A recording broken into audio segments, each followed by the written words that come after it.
Assalamualaikum warahmatullahi wabarakatuh. Bismillah walhamdulillah wassalatu wassalamu ala sayyidina Muhammad ibn Abdillah wa alihi wa sahbihi wa man wala la hawla wa la quwata illa billah amma ba'du. Ma'asyarul muslimin rahimakumullah jamaah majlis ziyadah yang dirahmati Allah Subhanahu wa taala. Bersyukur kita kehadirat Allah yang mana dengan rahmat, hidayah serta taufiknya kita masih digerakkan hati kita untuk berkumpul di masjid ini. Mudah-mudahan Allah selalu memberikan keberkahan kepada kita semua. Salawat serta salam selalu kita haturkan kepada Nabi kita Muhammad SAW, dengan harapan kepada kita semua, kepada kita dan semua yang kita cintai bisa berkumpul kembali di mahsyar di bawah naungan syafaatnya baginda Nabi besar Muhammad SAW. Ya rabbal alamin. Seperti biasa, sebelum kita mulai ta'lim, mari kita membaca suratul Fatihah. Kita khususkan pengarang kitab si Abu Hamid Muhammad bin Ahmad Al-Ghazali, Mansuri Habib Hazal, kitab si Muhammad Ihsan Imam Madalah Wasabtuhal Lakum Sayyidi Muhammad Muhammad Muhammad Muhammad Sulhi Bufuruhi Bizulukukim Ajmain Allah yang berlahu wa yarhamuhu wa ilaihi darajat jannah wa inida alaina min barakati ma surah anwari wa nafatin fi din dunya wal akhirah. Syawalillah wa lahul Fatihah. Ya kan.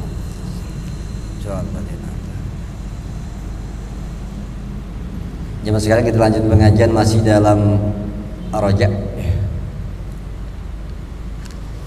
Ya, mengendalikan hawa nafsu, halaman 202 tiga baris dari atas sebenarnya. Ya, kemarin sampai kul tu ana, kalau saya bilang, kata Imam Ghazali, fa idza kana madal amril ubudiyati alal amrain, ya, ketika sumber ataupun sumbu dari para segala perkara ibadah itu ada dua hal, yaitu qiyam bita'ah, yaitu ibadah itu antara dua, yaitu ubudiyah, ya namanya taat kepada Allah, dan wal intihai anil maksiyah, dan menjauhkan maksiat, itulah ibadah. Wa dzalika la yatimmu ma'a hadhi nafsil amarati bisuh, dan itu enggak bakal bisa sempurna. Dua hal yang harus kita kerjain itu, yaitu taat kepada Allah dan menjauhi maksiat, bersama nafsu yang selalu mengajak kepada keburukan.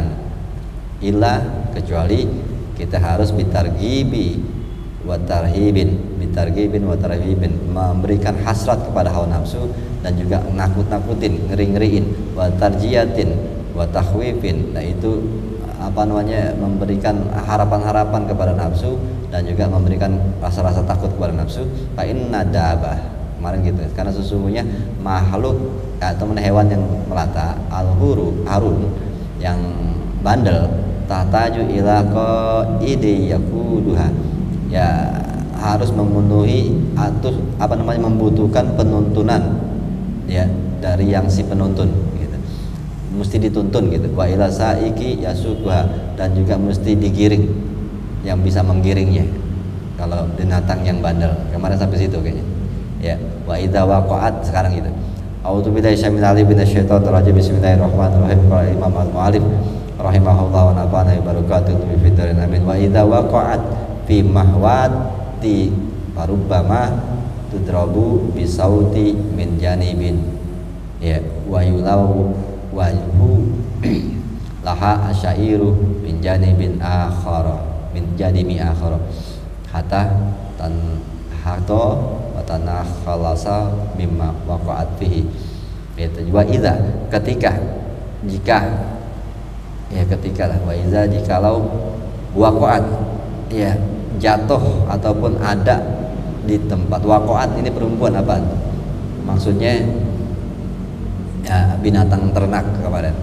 Kemarin kan lebih dicontohnya anak kecil, ya, anak kecil dan bandel, binatang ternak yang bandel.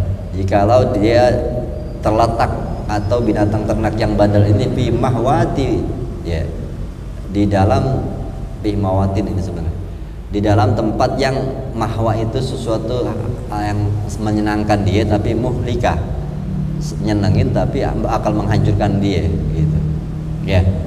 Mungkin di kobangan tetapi banyak penyakitnya, ya, tapi dia demen di kobangan gitu kan, ya. Kobangan apa sih? Ya, kobangan, ya. Kubangan tuh air yang becek begitu, namanya kubangan. Bahasa mana sih kubangan? Bahasa ini saya.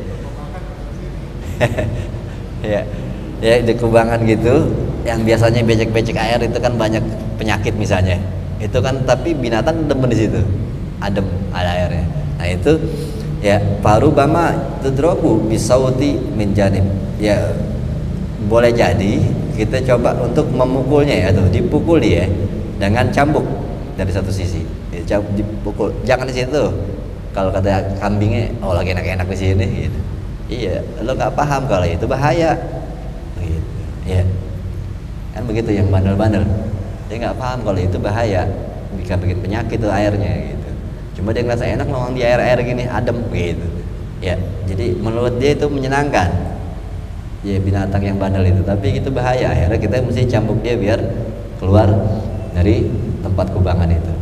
Ya, atau wa yulawahulaha asairu min janibin akhara, atau menunjukin ataupun ngiming-ngimingin gandum di sisi yang lain. Ya makanya kalau misalnya kambing ya kita kasih aja ya, dia nggak mau tuh di situ, ya nggak mau pindah di kubangan tadi. Kita pikir tapi bahaya buat dia, banyak penyakit.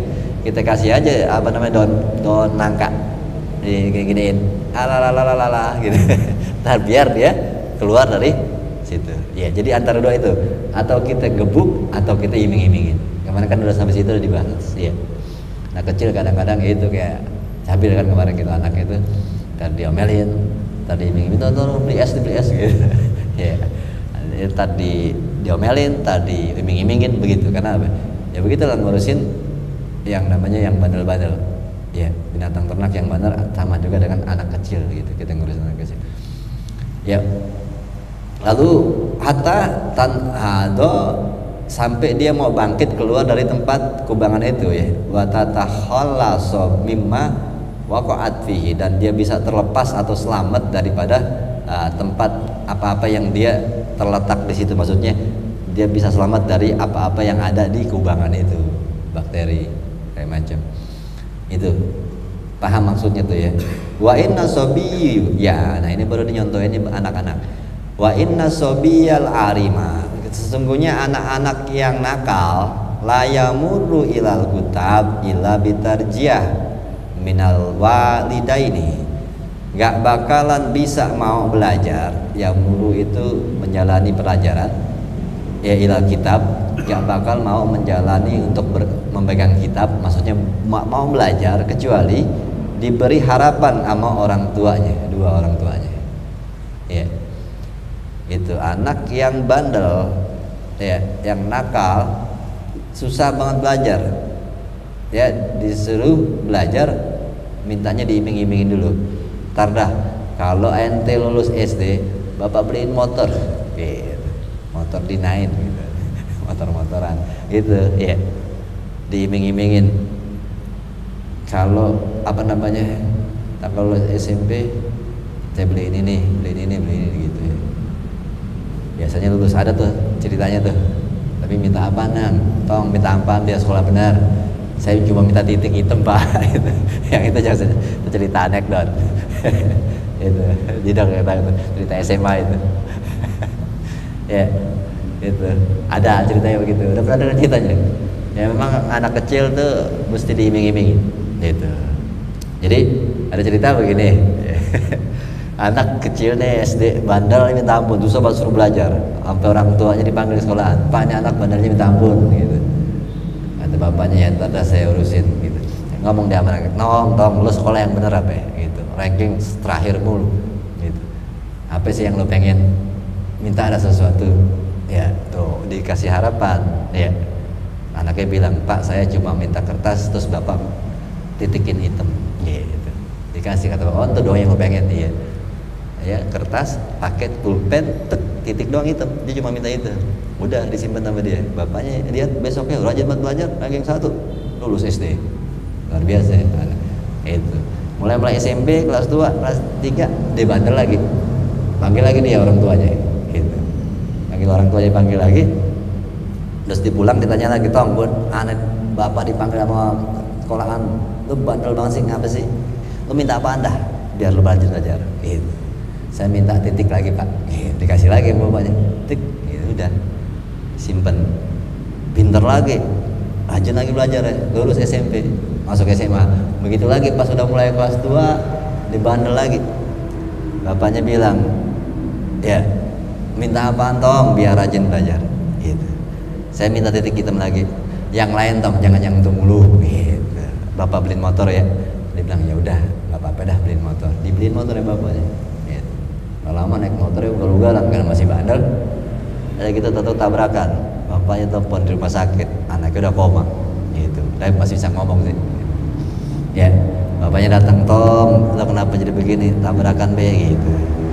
Sebelum tuh anak mau mati titit gitu kan, dia nanya, tong bapak mau nanya, iya dulu selama lu sekolah lu selalu minta titik hitam doang, terus lu semangat sekolah, maksudnya apaan sih ya, kenapa sih dengan titik hitam kamu bisa semangat sekolah gitu.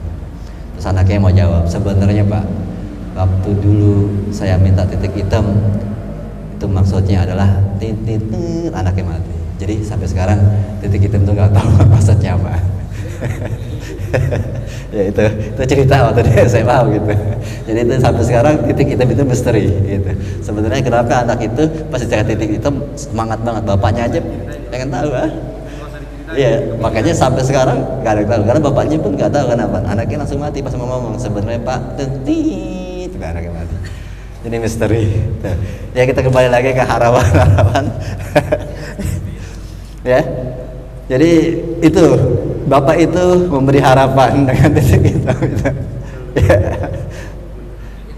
Ya, itu tapi tidak udah ketawa aja itu cerita SMA sampai hari ini. Kita SMA tahun 90-an ya, sampai hari ini kita belum juga tahu titik hitam itu untuk apa. Ya. Ya, ini kembali lagi ke itu. Jadi orang tua memberi harapan-harapan kepada anak atau diiming-imingin, ya, ya. Kalau dulu, tapi sebenarnya ya nggak apa-apa sih kalau anak kecil ya, puasa, kalau pol, lebaran kasih duit gitu, ya, kasih sepeda, ya macam lah gitu. Wa takhwifin minal mu'alim, nah atau biasanya ditakut-takutin sama guru, ya, guru yang biasanya ini nggak ada takutnya sih udah sama guru. Mau takutin gimana? Ya susah udah yang begini nih. Yang pada bangor banget, bukan nakal lagi, bangor. Kalau bangor susah dah. Nggak takut sama gurunya, itu repot. Apalagi yang udah yang gede dong. Nggak ada takut-takutnya sama guru tua kelas. Iya. Tua kelas, diem aja. Tua kelas dah. Ya, nggak pemilihan RT loh. Udah otomatis menang ya. Dia otomatis menang. Calon yang lain diancam, gitu. Jadi makanya nggak ada calon dia doang. Itu. Makanya dia ngaji aja dah gitu. Nggak datang juga kepilih gitu. Itu atau ditakut-takuti sama guru gitu. Itu jadi intinya hawa nafsu bagaikan binatang ternak yang bandel atau anak kecil yang bandel. Ya. Makanya kalau dibilang kelasnya perempuan dan anak-anak itu sama. Ya, anak-anak dan perempuan itu sama. Kenapa? Lebih memakai hawa nafsu. Jadi kebandelan hawa nafsu. Makanya anak-anak sama perempuan sama.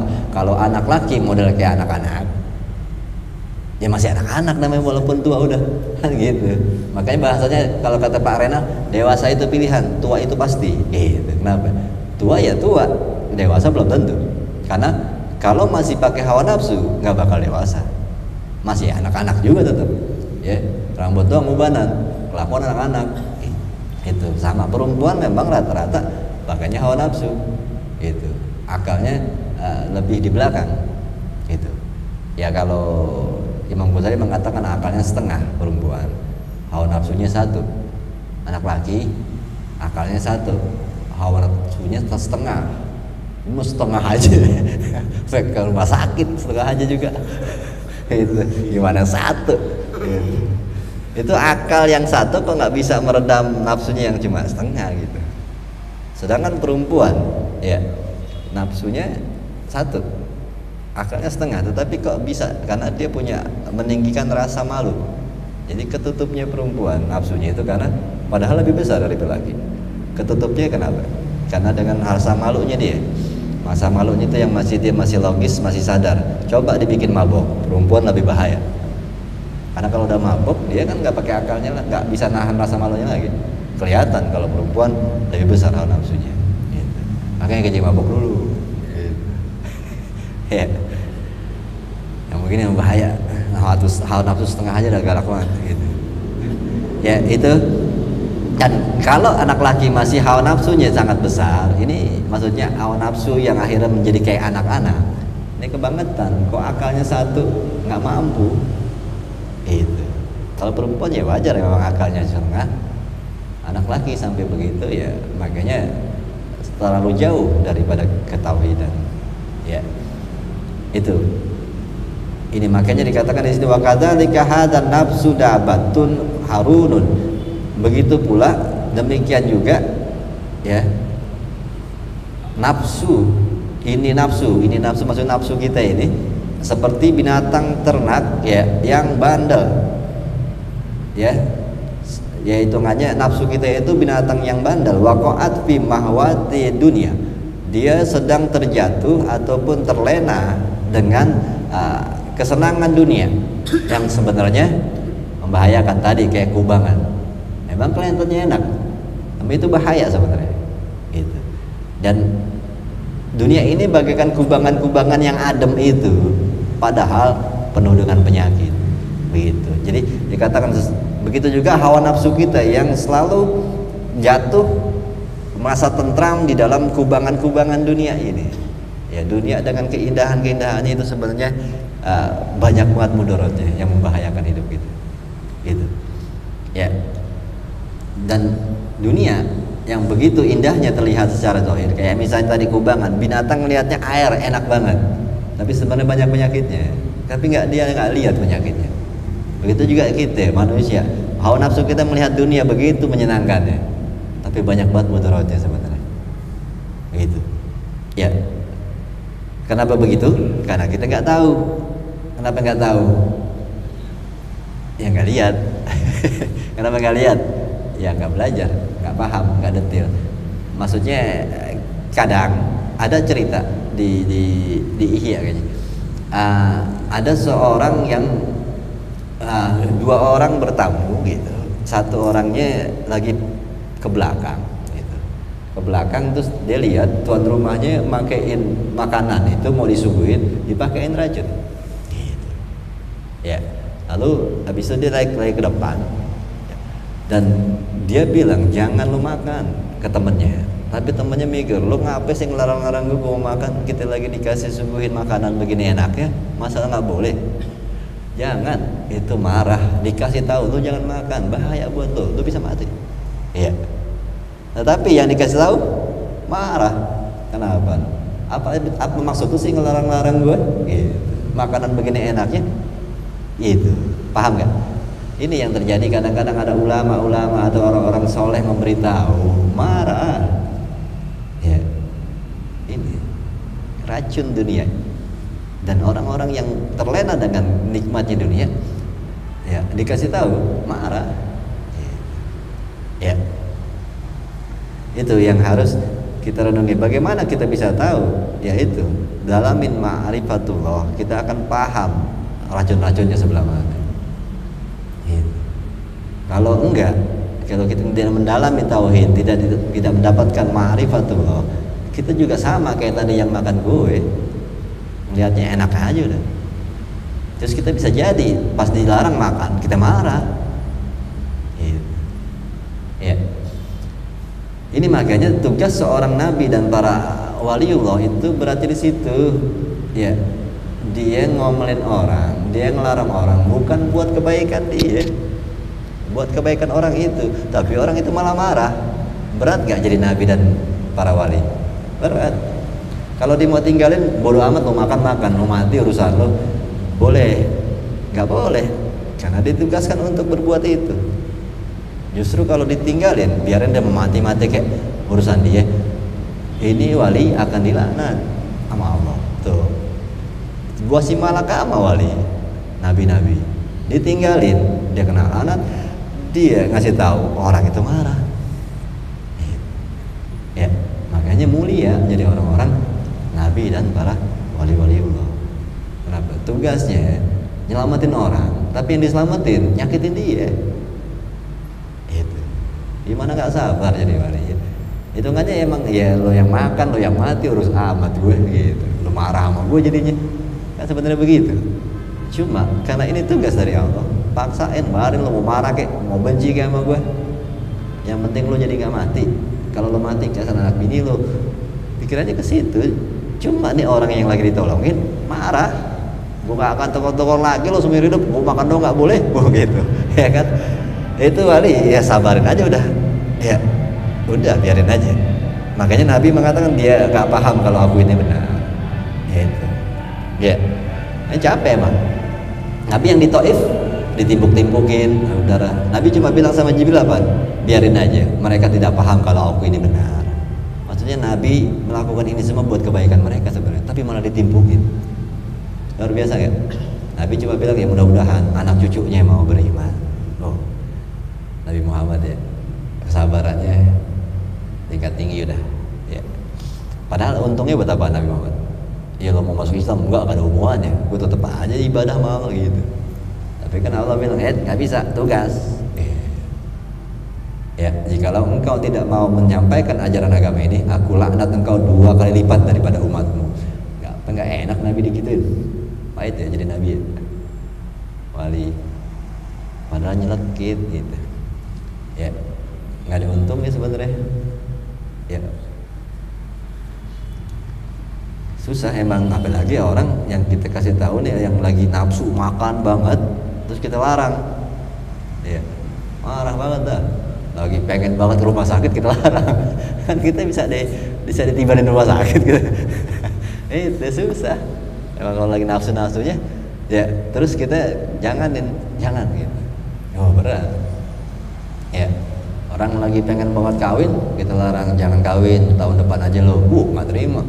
Udah kayak begini kerasnya gitu. Mesti diundur setahun. Gimana ya? Nggak capek ya? Karena apa? Sebenarnya kita melakukan ini buat dia, cuma hitungannya kadang-kadang nggak paham ke depannya bakal begini itu. Tapi ya namanya ditutup dengan hawa nafsu, udah kayak gini tegangnya masa masih tahan-tahan juga gitu. Ini tapi habis itu kalau udah bermasalah tang sing lagi. Saat ini gimana jadi begini gitu. Kan kemarin kita susah banget nih gitu. Ya akhirnya balik lagi gitu. Ya itu makanya usahakan redam hawa nafsu, hidupin akal. Ya, makanya Allah ngajarin nih kepada kita. Ya, sesungguhnya berbuat adillah kalian meskipun kepada kerabat. Ini ayat bukti bahwa kita disuruh meredam hawa nafsu, ego, keberpihakan. Itu keberpihakan tuh gara-gara ego. Pakai akal, mana yang benar, mana yang salah. Jangan mikirin dia saudara atau bukan saudara. Itu karena kita akan condong kepada saudara atau bukan saudara itu dari hawa nafsu gitu. Maka disuruh redahin hawa nafsu biar kita pakai akal yang fair. Salah, benar-benar. Mau dia orang tua, mau dia kakak, kalau salah ya salah. Seandainya Fatimah binti Muhammad mencuri, maka aku sendiri yang memotong tangannya. Ini tidak boleh dalam Islam dengan hawa nafsu karena akan condong. Atau lagi yang lebih tinggian lagi kelasnya ya ayatnya adalah berlakulah adil kalian meskipun kepada musuh kalian. Nah ini ya ini kita benar-benar kadang-kadang kalau udah sama musuh hawa dan nafsu yang lebih tinggi. Kadang-kadang kita akan lebih gak fair kalau urusan sama musuh. Tapi Allah mengajarkan kita untuk meredam hawa nafsu harus tetap fair, pakai akal. Kalau dia salah ya salah, dia benar ya benar. Meskipun musuh, kalau emang dia benar, ya akuin dia benar. Ya, itu yang harus hitungannya main bola aja, kan lawannya kan musuh berarti. Tapi kan kita harus tetap fair mainnya, ya, nggak boleh main curang. Main dukun gitu. Lagi juga itu kan juga bagi orang yang punya akal sehat dan juga punya naluri kemanusiaan, menang dengan curang kan nggak merasa bangga. Ya, itu makanya sebenarnya berlaku adil lah meskipun kepada musuh. Mainnya fair, walaupun dia musuh, dia kan musuh, kita tusuk aja, main bola kok main tusuk-tusukan kan gitu ya. Berlaku fair dengan tidak mencederai gitu, bermain cantik gitu, jangan bermain kasar, keras boleh, kasar beda. Nah itu kan meskipun dia musuh tapi berlaku adil, mainnya wajar. Kenapa? Dia nyari duit pakai kaki, kita juga pakai kaki. Jangan mencelakakan orang, akhirnya dia tidak bisa lagi nyari nafkah karena kakinya kita patah. Ini kan udah nggak fair. Itu, ya. Itu kenapa? Kalau orang bisa meredam hawa nafsunya, dia akan bisa beraku dengan akalnya yang sehat, adil. Begitupun dalam memilih hidup, ya, dalam menentukan kehidupan, dalam menentukan pasangan hidup. Kalau mau selamat, berpikir pakai akal bukan pakai hawa nafsu memilih wanita, karena itu yang akan membuat kita selamat ya. Itu yang makanya banyak, karena sebenarnya di situ tonggak awal kesuksesan apa enggaknya saat benar atau tidaknya memilih istri. Karena harus pakai ini. Kalau pakai hawa nafsu luar biasa ya, yang kebanyakan mudorotnya itu ya. Kalau dari cantik akan habis, bosan ya. Kalau dari duit ya, duit warisan itu juga ya. Ini makanya berlaku adil dengan cara pakai akal, yaitu memilih karena dia orang baik, berakhlak baik, punya mentalitas yang baik gitu. Ya, garis keturunan yang baik ya. Kalau kita kan biasanya muka duluan, nah itu hawa nafsu ya. Ini yang harus kita perbaiki, yang mau kawin lagi maksudnya ya. Kalau Rio mau kawin lagi ya. Kalau yang belum ya jarang sih yang belum ya, ada benar-benar kawin, berarti ini yang mau kawin lagi pikirin ya, agak lebih berpikir jernih dalam menentukan hidup ya. Karena apa? Asa antara takrahu syai'ah bahwa khairul lakum, itu asa at-takrahu syai'an bahwa khairul lakum wa asa antuhibbu syai'an bahwa syarrul lakum ya. Apa kebalik gitu ayatnya, pokoknya begitu.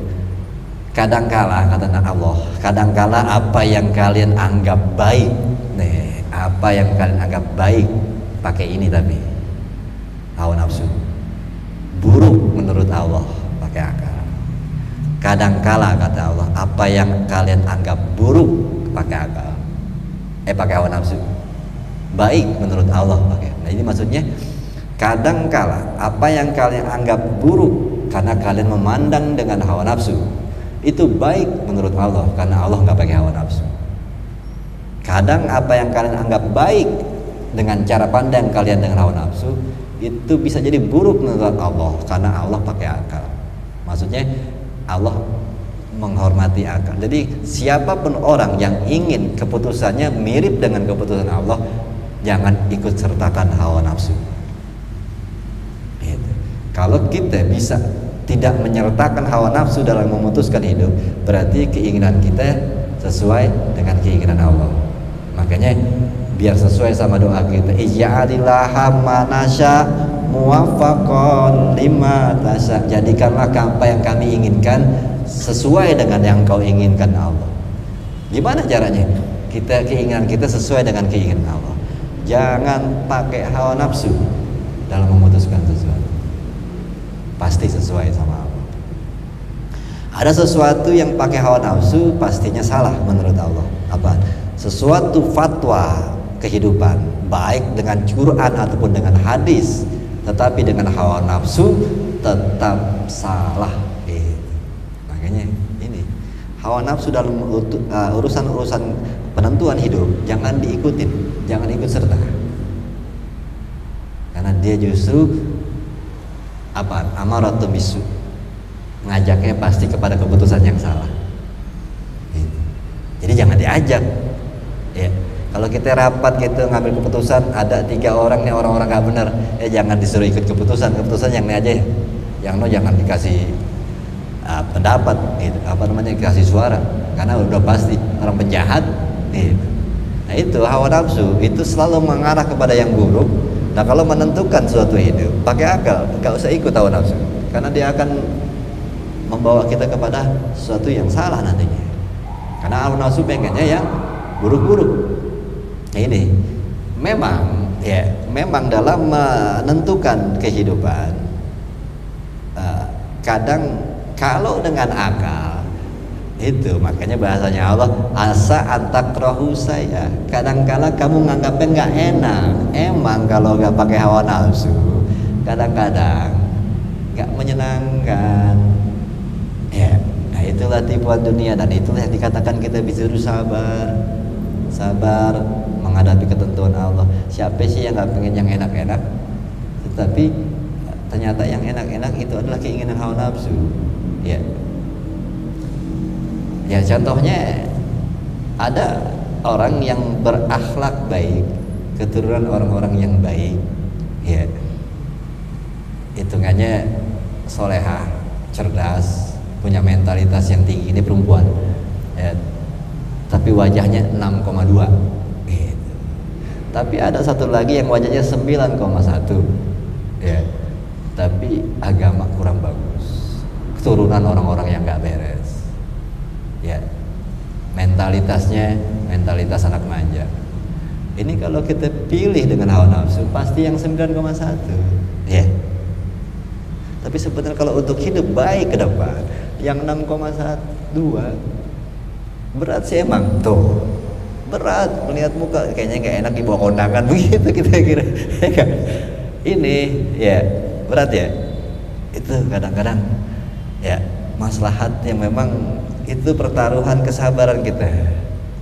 Pengen sih dapat 9,1 ya, cantiknya kayak gitu, akhlaknya baik, mentalitasnya cakep ya, garis keturunannya orang soleh.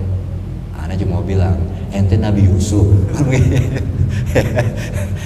Ngaca kelakuan kita begini, muka kita segini, mau dapat yang begitu. Nabi Yusuf pantas dapat yang begitu ya. Kalau mau yang begitu ya udah, kita punya keturunan baik, akhlak kita baik, mental kita bagus, kita cerdas, kita mapan, muka ganti gitu kan repot girat muka.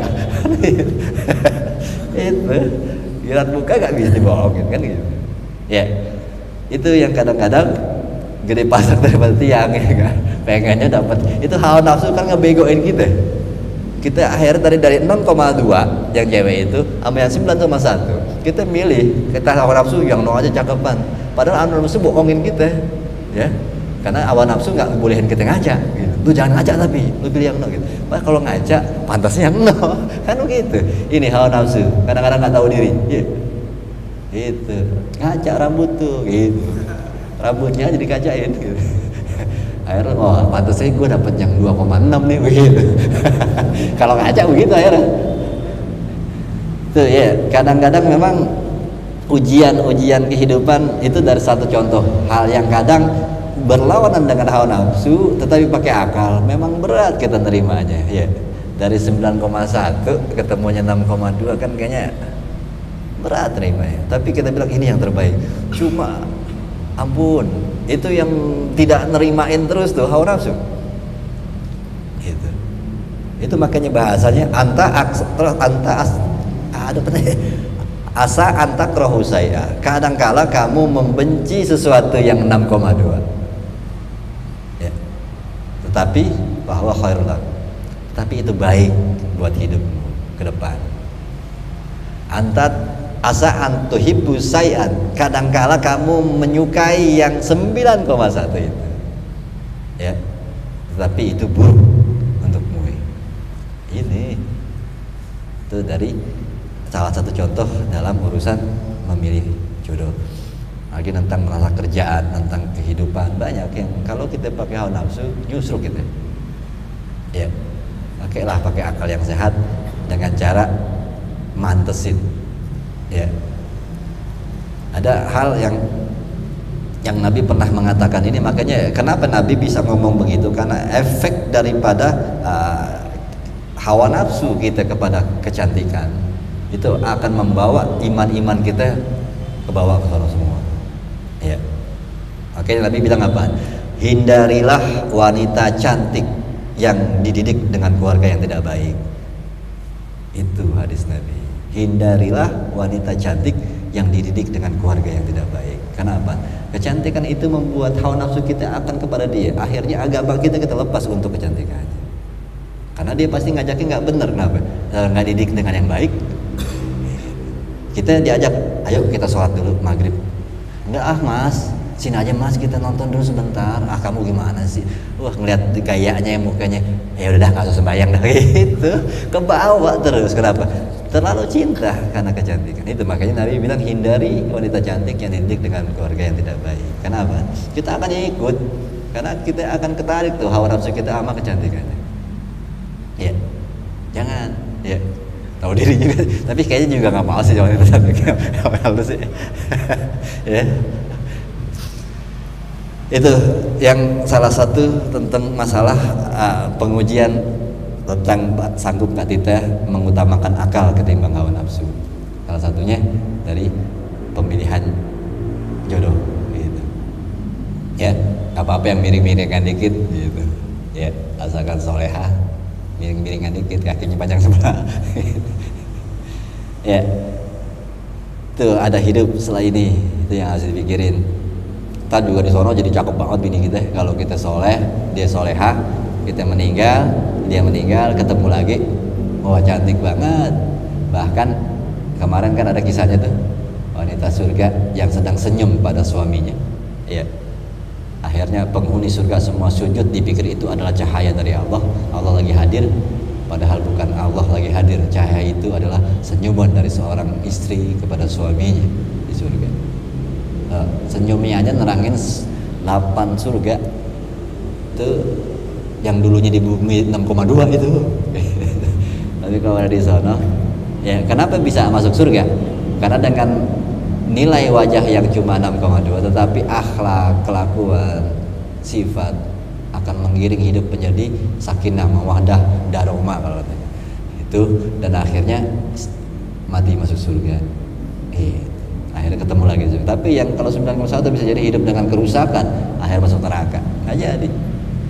Itu ya, ini yang dibilang kesabaran, di mana kita berharap ada hidup setelah ini. Makanya meyakini kata-kata ada hidup setelah ini, ada itu menguatkan kita untuk tetap sabar menghadapi hidup yang begini aja. Udah ponaah aja, ada hidup setelah ini. Ya, jalanin aja dengan kesabaran gitu. Lalu mana tadi? Ya, dunia itu tempat kayak tempat becek-becek tetapi membahayakan. Fal khaufu sautuha wa saikuha. Ya, rasa takut, ya, menakut-nakuti itu adalah cambuk daripada dunia dan juga mengendalikan dunia. Itu. Jadi menakut-nakuti dengan bahayanya untuk hidup kita. Kalau kita berlebihan sama urusan dunia, kita akan menjadi menderita. Di dunianya juga banyak masalah, akhiratnya masuk neraka. Itu ditakut-takuti seperti itu untuk mengendalikan. Waraja, dan berharap sairuha wa qaiduha, ya, memberi harapan-harapan dalam kehidupan dunia ini. Itu gandumnya, iming-iming, dan juga tuntunan-tuntunan kita, qaiduha, ya. Maksudnya tadi ada harapan-harapan, ada hidup setelah ini, nanti di sana cantik, dan di surga ini segala macam harapan-harapan ke depan. Itu. Jadi ada kita takut-takutin dunia ini dengan kesenangannya, kita mikirin untuk takut-takutin kepada azabnya di akhirat. Dan dunia dengan kesulitan yang kita hadapi, kita iming-imingin diri kita untuk ada harapan kehidupan setelah ini. Jadi intinya kalau kita lagi pengen gak beres di urusan dunia, kita takut-takutin diri kita akan siksa Allah. Tapi kalau kita lagi ngerasa berat dengan hidup yang banyak kesulitan atau apa, kita iming-imingin diri kita ada harapan kehidupan setelah ini. Begitu. Ya. Wa innaha sabiyul alim. Karena sesungguhnya, ya, sabiyul alim. Ya. Wa innaha, karena sesungguhnya dunia, itu maksudnya. itu anak kecil yang bandel. Yuhmalu, dibebankan ilal kutabi bil ibadati wa taqwa. Ya. Dunia itu ya, wa innaha, hanya ke dunia apa? Oh, nafsu. Wa innaha, karena sesungguhnya nafsu itu, nafsu kita nih ya, hanya nafsu kan? Di dalam ada kan? Wa innaha, oh ya, nafsu. Karena sesungguhnya nafsu kita ini anak kecil yang bandel, yang dibebani ila kutabil ibadah. Ya. Itu kutab itu dengan memulai ya. Maksudnya kita dibebankan untuk ibadah dan ketakwaan kepada Allah. Ya. Nafsu kita ini Allah bebankan untuk taat, yaitu ibadah dan takwa.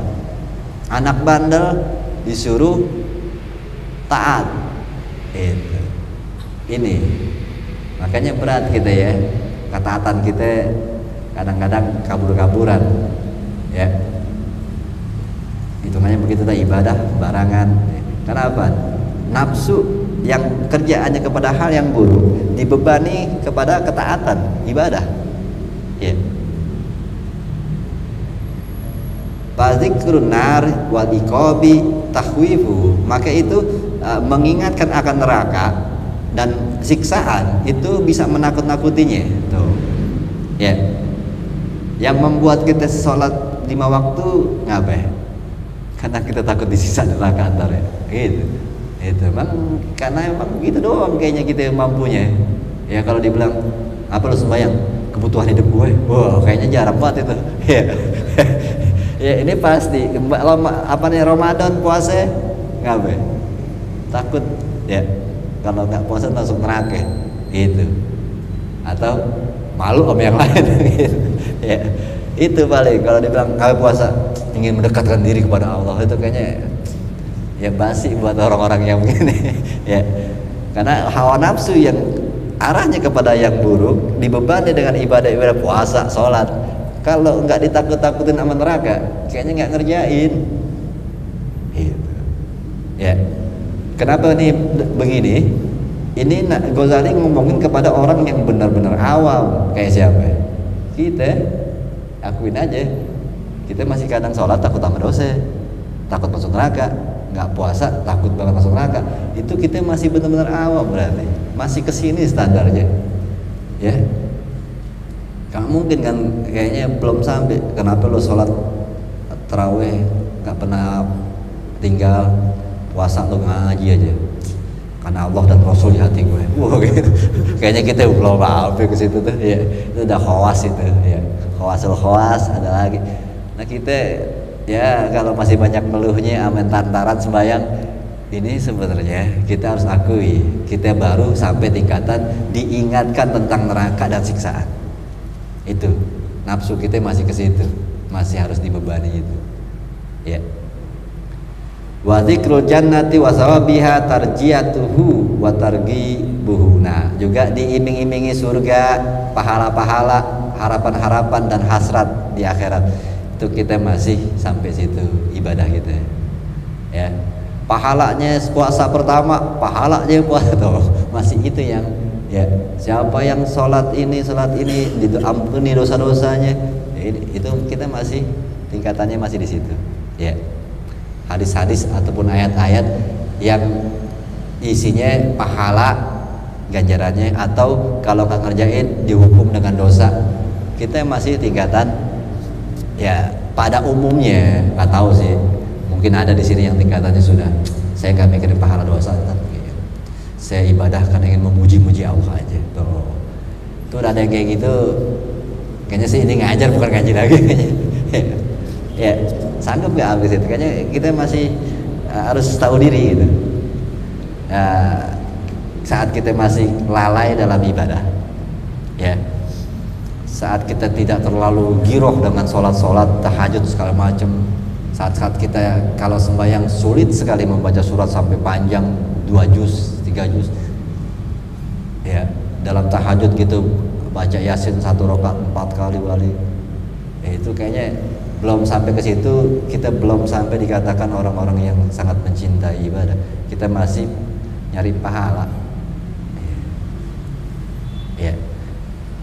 standarnya masih ibadah, pengen masuk surga, pengen dapat pahala. Ya, ada lagi standar-standar yang paling lebih bawah lagi.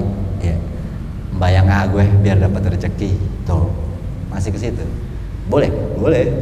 Asalkan mintanya sama Allah. Sholat duha misalnya gitu, baca waqiah, yang orang-orang ajarin itu katanya biar terdapat rezeki, dimudahin jalan hidupnya. Boleh. Kalau Ghazali bilang itu ikhlas tapi tingkatan paling bawah. Ibadah berharap rezeki di dunia. Ibadahnya kepada Allah, wirid atau baca apa untuk Allah, berharap dikasih rezeki di dunia. Itu Imam Ghazali mengatakan itu masih ikhlas tapi tingkatan paling bawah. Nah tadi tingkatan ini aja mengharap ibadah itu dapat surga, padahal nggak di dunia tuh. Ini udah agak tinggian dikit, ya. Ibadah mengharapkan surga, belum di dunia udah nggak ngarep deh di surga, dapat surga antar, dapat bidadari, udah agak tinggian dikit. Terus tingkatan yang selanjutnya lagi udah nggak ngarep surga, ridha Allah. Ini jauhan lagi kita kayaknya, ya. Itu. Nah, ada lagi yang tinggi, ada lagi dia mengharapkan kasih sayangnya doang.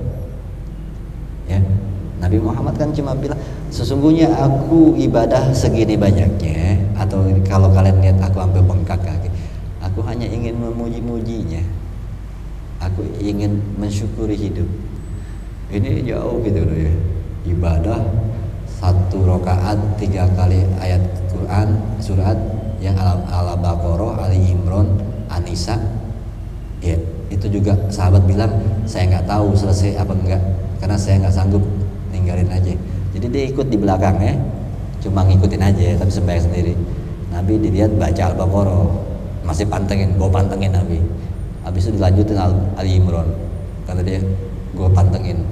Pas habis itu An-Nisa diterusin lagi, dia tinggalin Nabi. Gitu. Makanya Nabi, dia nggak tahu Nabi itu sampai surat berapa, baru ruku. Ternyata Nabi sholat begitu, dia cuma bilang aku hanya ingin memuji-muji Allah, mensyukuri nikmat yang dia berikan. Ini udah jauh, ya. Terus kita sok-sokan bergaya, pengen kayak gitu ya. Tadi ngaca aja dulu gitu. Kita kalau masih ajan tuh tarahnya bayangnya gitu. Tuh, apa iya kita dikatakan sudah mengharap ridho, kita masih takut dosa, apa? Nyari pahala. Bahasanya ya tahu diri. Kalau bisa ya memang ke situ. Kalau kita udah ma'rifatullah, insya Allah bisa. Makanya kita ngaji kayak gini agar kita sampai ke tingkatan ma'rifatullah dan sudah lagi tidak memikirkan dosa sama pahala, tetapi mengharap ridhonya Allah, kasih sayangnya. Itu ya proses. Ya prosesnya yaitu manjada wajada, serius, sungguh-sungguh. Ya, karena kita lihat ini banyak sekali di antara kita yang sulit untuk serius untuk urusan ibadah sunnah. Ya, kalau mau dapat orang-orang yang sampai tingkatan tidak lagi mikirin pahala tapi ridha Allah, ini yang sunnahnya udah sampai giatnya minta ampun. Ya, emang udah pernah sembahyang tahajud 1 rakaat Yasin 4 kali? Belum. Ya, ini kan belum serius berarti. Ya, kalau kita ngakunya pengen nyari ridho Allah, ini kayaknya bohong gitu. Kalau belum melakukan hal-hal yang luar biasa kepada Allah tanpa berharap, ya. Apa iya kita sholat tahajud misalnya gitu, paginya puasa, habis siang sore malamnya tahajud, habis isya wirid tidur sejam, jam 3 bangun lagi tahajud ya jam sampai subuh. Apa ia tidak mengharap apa-apa? Ini kayaknya kelas kita belum, ya. Tidak mencari pahala, tidak mencari surga, cuma ingin Allah senang. Udah bisa begitu. Ya, jangan ke situ dulu. Mendingan coba kerja sebulan nggak diambil gajinya, kasih anak yatim. Itu aja belum sanggup, gimana lagi buat sesuatu yang nggak kelihatan. Ya. Ada tingkatan yang lebih rendah tuh, yaitu nawarin apa sekuat tenaga, tetapi bukan buat kita, buat orang. Itu kan sama aja berarti kan ibadah segitu, tapi nggak ngarep pahala, nggak ngarep surga. harap ridho Allah. Masih jauh gitu kayaknya untuk melakukan hal itu. Kenapa? Tadi karena tingkatan para nabi dan wali yang dia disuruh memperbaiki orang, padahal bukan buat dia, biar kebaikan tuh orang tuh maki-maki, tetap sabar. Itu kalau udah bisa kayak gitu bisa dapat untuk melakukan sesuatu karena ridha Allah, bukan pahala dosa. Ya makanya para nabi, para wali bisa melakukan, kenapa?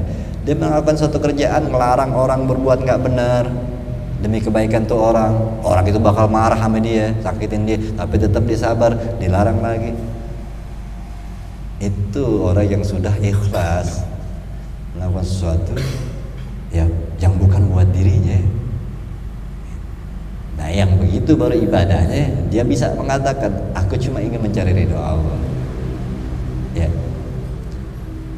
Ya kita kan kadang-kadang tadi misalnya tahajud itu udah sebulan tahajud hidup gini-gini aja tuh. Kita emang mengharap emang Bang Duha udah gak tinggal rezeki gini-gini aja gitu. Terus apa iya pantas kita mengatakan kita nyari ridha Allah? Kalau orang yang cari ridha Allah kan kayak abdun itu kan budak zaman jahiliyah. Kalau budak ya disuruh kerja apapun emang minta gaji, bahkan habis kerjain sesuatu apapun digebuk sama bosnya Abu Jahal, emang dia bisa marah? Diam aja terus. Digaji kagak, diupain kagak, digebuk malah marah budak kagak. Udah jalanin aja terus. Ini kalau orang-orang yang sudah sampai ma'rifatullah begitu, mau Allah apain pun, habis dia ibadah terus sama Allah, habis dikasih musibah nggak ngaruh, tetap aja dia ibadah. Karena udah abdun, hamba, ya hamba Allah, budak Allah. Ya kita nggak sampai ke situ. Makanya apa? Al-Quran isinya nggak jauh bagi orang-orang awam. Jika kalian begini kan akan pahala, kan akan masuk surga. Kalau begini kalian akan masuk neraka, kan akan disiksa. Kenapa? Pada umumnya manusia baru bisa sampai di situ. Kalau tingkatan yang tadi nggak diomongin di Quran, di dalamin Quran hakikatnya ketemu sendiri. Gitu. Makanya yang dikasih tahu yang umum ini, yang awam-awam, ditakut-takuti dan diiming-imingi. Karena pada dasarnya kita lebih dikuasai hawa nafsu. Nah yang kayak gitu kan hawa nafsunya udah diajak tauhid. Ya. Yang tadi diceritain tuh yang kayak budak sama Allah. Itu udah nafsunya dibawa ke tauhid, ibadah. Jadi disiksa apapun, dikasih musibah gimana pun Allah, itu tetap aja dia taat. Ya, ketaatannya tidak akan berubah. Ya Nabi Yusuf gitu ya, segitu solehnya, segitu baiknya, dimasukin penjara sama Allah, diterimain. Udah gitu dia salah ngomong, ditambah penjaraannya, diterimain aja. Itu kesabaran seorang Nabi. Ya, walaupun nabinya gitu, Nabi Muhammad segitunya taat, segitu soleh, segitu baik, ya, dan dia melakukan kerjaan dari perintah Allah. Ngomong nasihatin orang-orang Taif ditimpukin, terimain aja. Ya Allah saya nggak mau jadi nabi kayak begini nih. Gitu. Masa saya disisain kerjaan bukan saya buat mereka, ngapa saya jadi disiksa ini? Gitu. Nggak begitu Nabi, jalanin aja. Ya. Itu sampai ke situ. Harusnya bahasanya kan itu ana ma'burun. Ya. Makanya sedikit coba berbuat sesuatu untuk orang lain, bukan untuk kita. Karena orang mukmin kan kemarin udah diceritain, ya, sering saya tahu tuh, muslim itu kalau roti bagi dua, ya. Mukmin punya roti kasih orang, dia mah belakangan nggak makan. Ini coba untuk melakukan hal-hal seperti itu yang sampai akhirnya tingkatannya bahasanya ana ma'murun. Itu baru tingkatannya kita seenggaknya sekarang masih pakai hawa nafsu, tapi dengan digerus begitu terus untuk membuat hawa nafsu itu capek. Hidup buat orang lain, lama-lama nafsunya ngikut, gitu. Ya, gitu. Jadi presentasinya untuk lebih dibanyakin melakukan kehidupan untuk orang lain. Udah sering dikatakan di sini ya, kita anak laki apa sih yang kita butuhin? Kalau saya cuma bilang ngerokok, ngopi, makan seadanya cukup. Selebihnya buat kebaikan orang hidup, anak, istri, tetangga, sahabat. Apa yang kita miliki buat mereka. Itu anak makmurun. Hidupku ditugaskan Allah untuk berbuat baik. Kalau kita terus berusaha begitu, lama-lama hawa nafsu kita ngikut. Gitu. Capek hawa nafsu tuh ngadepin yang begitu. Taat lagi gitu. No, beli aja, ngasih orang mulu, buat lo sendiri aja, hawa nafsu gitu. Kagak buat orang. Lama-lama hawa nafsu capek. Gitu. Ya, anak kecil yang bandel, ya. Kalau lingkungannya anak soleh semua, bete tuh anak kecil lama-lama. Lama-lama akhirnya gue ikut ngaji juga dah begitu. Capek karena lingkungannya begitu terus, soleh terus. Itu kalau akal kita selalu membawa kita untuk selalu taat kepada Allah, anak makmur, kita yang berbuat baik, diri kita, hawa nafsu kita nomor 2, hawa nafsu, lama-lama dia capek, ya udah dah buat orang itu kenapa para wali, para nabi, hawa nafsunya sudah ikut. Kenapa? Selalu dididik seperti itu. Yang tadinya bandel, lama-lama ngikut. Kenapa? Dia nggak bisa kemana-mana kan, ada di diri kita. Gue kalau bisa, kata hawa nafsu, gue kalau bisa keluar dari ini orang, gue keluar deh gitu. Ini orang taat banget sih gitu. Capek. Diajak maksiat kagak mau, diajak ngambur-ngamburin duit dikasih anak yatim. Hawa nafsu capek. Akhirnya ngikut. Jadi salah juga. Hawa nafsu yang soleh namanya. Ya. Itu makanya coba diusahain terus untuk mengkekang hawa nafsu dengan anak makmurun, banyak berbuat baik, banyak hidup untuk orang lain. Ya, karena kenapa mukmin begitu, punya roti kasih ke orang, karena dia selalu berusaha membunuh keinginan hawa nafsunya. Akhirnya hawa nafsunya lemah. Jadi orang terus gitu. Kalau mau masuk surga ya. Itu sampai sini aja. Salam fatihah di hati wa bi hadratin nabi syadillah al-fatihah. Bismillahirrahmanirrahim. Alhamdulillahirabbil alamin maliki yaumiddin. Ya na'budu wa nasta'in wa nasta'in siratal ladzina an'amta 'alaihim ghairil maghdubi 'alaihim waladdallin. Wa fa'alna hamdan ya rahman irhamna wa marhamna arhamna wa inna fa'alna bima 'allamtana wa 'allimna ma yanfa'una. Rabbi zidna ilma warzuqna fahma bi rahmatika wasi'ir rahmatika Muhammadin wa alihi wa sahbihi. Alhamdulillahirabbil alamin. Assalamualaikum warahmatullahi wabarakatuh.